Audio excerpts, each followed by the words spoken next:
Hello मैत्रिणींनो, स्वागत आहे तुमचं माझ्या एका नवीन व्हिडिओमध्ये. तर आज व्हिडिओमध्ये आहे बघा स्पेशल विदर्भ स्पेशल अशी कवड्याची भाजी. तर तुमच्यासोबत शेअर करणार आहे मी कवड्याच्या भाजीचा व्हिडिओ. तर शेवटपर्यंत नक्की पहा. त्याच्यासाठी बघा पावभर कवडं हे चांगलं बारीक चिरून घेतलं. त्याची पाट न काढता म्हणजे खालचा भाग जो आहे तो सुद्धा घेतला कवड्याची भाजी करण्यासाठी. आणि मसाल्यामध्ये दिसत आहे तुम्हाला एक कांदा कापला, एक टमाटर, अद्रक लसणची पेस्ट आणि हिरव्या मिरच्या बघा कच्च्याच हिरव्या मिरच्या मिक्सरमधून काढलेल्या आहेत, कढीपत्ता आणि सांबार एवढं सामान घेतलेलं आहे बघा. आमच्या विदर्भामध्ये कवड्याची भाजी खूप आवडीने केली जाते आणि लग्न समारंभामध्ये सुद्धा खूप आवडीने करतात. तर त्याच्यासाठी बघा कढाई घेतली, त्याच्यामध्ये टाकलं तेल. तर तेल हे चांगलं छान असं तापू द्यायचं. आपण जेव्हा जिरे मोहरीची जेव्हा तडका देतो, जेव्हा फोडणी देतो, तेव्हा एकदम छान असं तेलामध्ये ते तडतडते. तर हे बघा तेल तपलेलं आहे. तर त्याच्यामध्ये टाकला मी अर्धा चम्मच मोहरी. मोहरी बघा तुम्हाला दिसतच आहे कशी तडतडत आहे. तर मोहरी चांगली झाल्यानंतर बघा त्याच्यामध्ये आपण टाकणार आहोत अर्धा चम्मच जिरं. तर जिरंसुद्धा तसंच तडतडते कारण तेल आपलं हे खूप छान असं तपलेलं आहे. तर बघा जिरं आणि मोहरी हे तेलामध्ये होईपर्यंत त्याच्यात बघा झाल्यानंतर आपण टाकू आता एक कांदा चिरलेला आहे मोठा, तो टाकू आपण त्याच्यामध्ये कांदा. तर कोणी बघा कवड्याची भाजी जी आहे त्याला कोणी पिवळा भोपळासुद्धा म्हणतात आणि हे लाल मिरचीमध्ये करतात आणि हिरव्या मिरचीमध्ये सुद्धा करतात. पण आमच्या विदर्भामध्ये जास्त करून हे हिरव्या मिरचीमध्ये बनते. तर बघा कांदा असा छान परतू द्यायचा, कांद्याचा कलर बदलेपर्यंत.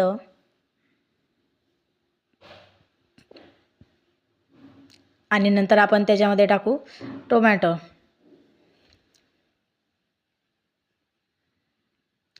तर बघा टमाटर होण्यासाठी थोडा वेळ लागतो. तर त्याच्यासाठी एक टिप्स म्हणजे कधीही आपण भाजीमध्ये टमाटर टाकलं ते असं उभं राहू नये, म्हणजे लवकर शिजल्या गेलं पाहिजे. तर त्याच्यासाठी काय करायचं, तर ते टमाटर आपण जेव्हा तेलामध्ये टाकतो तेव्हा त्याच्यावर अर्धा चम्मच हे मीठ घालायचं. तर मिठामुळे काय होते, टमाटर हे लवकर शिजल्या जाते. तर बघा कांदा टमाटर हे छान असं फिरून घ्यायचं आणि त्याच्यामध्ये जे आपण अद्रक लसणची पेस्ट बनवलेली आहे आणि अद्रक लसणची पेस्ट बघा बत्त्यामध्येच कुटलेली आहे, मिक्सरातून काढलेली नाही, म्हणजे जाडसर अशी. जाडसर जर आपण अद्रक लसण जर असा कुटला तर एकदम छान अशी भारी चव लागते भाजीमध्ये, म्हणून जाडसरच तो बत्त्यामध्ये कुटून घेतला. आता थोडा वेळ हा होऊ द्यायचा अद्रक लसणची पेस्ट आणि तोपर्यंत बघा आपलं टमाटरसुद्धा छान असं तेलामध्ये होऊन येते. तर तुम्हाला जसं सांगितलं बघा टमाटर झालं नाही की त्याच्यावर मीठ टाकायचं. तर बघा अर्धा चम्मच मी टाकलेलं आहे मीठ. आणि आपण जेव्हा मीठ टाकल्यानंतर जेव्हा थोडा वेळ समजा एखादा मिनिट होऊ द्यायचं आणि चम्मचने फिरून घ्यायचं, तर लगेचच बघा आपलं टमाटर हे छानपैकी शिजल्या जाते. तर बघा मीठ टाकल्यानंतर त्याला मी एकदा परतून घेते चांगलं.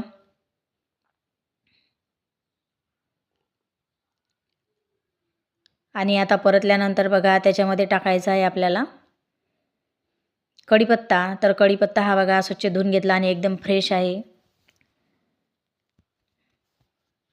कढीपत्ता स्वच्छ धुतला आणि बघा तेलामध्ये तो सुद्धा छान असा होऊ द्यायचा. आता बघा जो आपण हिरव्या मिरचीची चटणी मिक्सरातून जी काढलेली आहे बघा, आता कांदा टमाटर झाल्यानंतर चटणीसुद्धा टाकायची आणि नंतर होऊ द्यायची. अगोदर जर टाकली तर हिरव्या मिरच्याची चटणी लवकर जळूनही जाते आणि त्या हिरव्या मिरच्याचा ठसकासुद्धा होते. म्हणून अगोदर कांदा टमाटर लसूण अद्रकची पेस्ट होऊ द्यायची आणि त्याच्यानंतर जी हिरव्या मिरच्याची आपण पेस्ट काढलेली आहे ते टाकायची. तर हिरव्या मिरच्या जसं मी अगोदर सांगितलं कच्च्या मिरच्याचीच ते काढलेली आहे. तर बघा तो मसाला चांगला झाला. आता त्याच्यामध्ये आपण टाकू अर्धा चम्मच हळद. आता अर्धा चम्मच हळद टाकल्यानंतर ते सुद्धा छान असं परतून घ्यायचं हळद टाकल्यानंतर. आणि फ्लेम बघा गॅसची फ्लेम जी आहे ते कमीच ठेवायची. तशानं काय होते की आपल्या हिरव्या मिरची जी आपण भाजी करतो त्याचा ठसकाही होत नाही आणि आपले जे मसाले आहेत ते मसालेही जळत नाहीत. आरामात आरामात सर्व आपलं भाजी एकदम योग्य पद्धतीने होते. तर आता बघा हळद टाकल्यानंतर मी थोडा त्याच्यात गरम मसाला टाकला. तुमच्याजवळ जो आहे तो गरम मसाला टाका आणि लाल मिरचीमध्ये किंवा हिरव्या मिरच्या जर बनवसाल तुम्ही तर आपल्या आवडीनुसार तुम्ही तिखट वापरू शकतात. आता हे मसाले जे झाले हे मसाले जळले नाही पाहिजे तर त्याच्यासाठी मी थोडंसं पाणी टाकलं. थोडंसं म्हणजे जास्त असा रस्सा नाही करायचा आपल्याला, पण जे टमाटर जे मसाले आहेत हिरवी मिरची जे आपण टाकलेली आहे ते एकदम अशी चांगल्या पद्धतीने शिजली पाहिजे.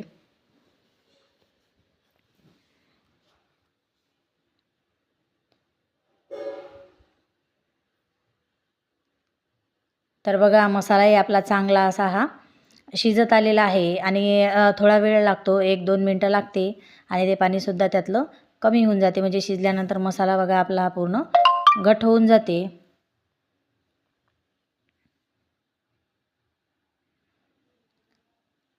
तर आता बघा किती छान असा मसाला आपला शिजलेला आहे. तर एक वेळा आपण फिरून घेऊ. बघा वाटतही नाही की त्याच्यामध्ये आपण पाणी घातलेलं होतं. जास्त घालायचं नाही पाणी, थोडंच घालायचं जोपर्यंत आपले मसाले शिजत नाहीत तोपर्यंत. तर बघा आता चांगला मसाला असा शिजलेला आहे. आता आपण जे कवळं जे कापलेलं आहे ते आपण त्या कढाईमध्ये टाकून देऊ आणि एकदम ते पूर्ण एकजीव करू, छान असं फिरून घेऊ. आणि गॅसची फ्लेम बघा कमीच ठेवायची, नाहीतर आपली अगोदरच सुकी भाजी आहे आणि त्याच्यात आपला गॅसची फ्लेम जर जास्त असली तर आपली भाजी ही लवकर जळून जाते किंवा जी हिरव्या मिरच्याची चटणी आहे ती सुद्धा लवकर जळते. तर बघा अशा प्रकारे मी कवळं त्याच्यामध्ये मस्त असं छान मिक्स केलं. पूर्ण एकजीव असं छान मिक्स करून घ्यायचं जसं तुम्हाला दिसत आहे बघा. आणि खूप भारी भाजी होते. आमच्या इथं लग्न समारंभामध्ये कार्यक्रमामध्ये अशीच कवळ्याची भाजी याच पद्धतीने विदर्भामध्ये बनवल्या जाते. तर बघा कवळं मिक्स केल्यानंतर त्याच्यावर आता एक अशी प्लेट कढाईवरती मी ठेवून देते की म्हणजे आपल्याला गॅसची फ्लेमही कमी ठेवायची आहे. आणि जे प्लेट बघा कढईवरती झाकण ठेवलेलं आहे ते वाफेनं आपली भाजी एकदम अशी शिजून जाते पटकन. तर आता बघा झाकण काढून दाखवते मी तुम्हाला आणि भाजीसुद्धा फिरून बघू आपण. बघा कुठेही खाली लागलेली नाही, जळलेली नाही, एकदम मस्त अशी शिजलेली आहे भाजी. आणि कोवळं शिजायसाठी बघा जास्त वेळ लागत नाही, तुम्हाला दाखवते मी. अगदी 5-10 मिनटाच्या अंदर बघा आपली कवळ्याची भाजी झालेली आहे. तर बघा तुम्हाला दाखवते कवळं शिजलं की नाही. तर बघू शकता तुम्ही कवळं एकदम असं छान शिजलेलं आहे.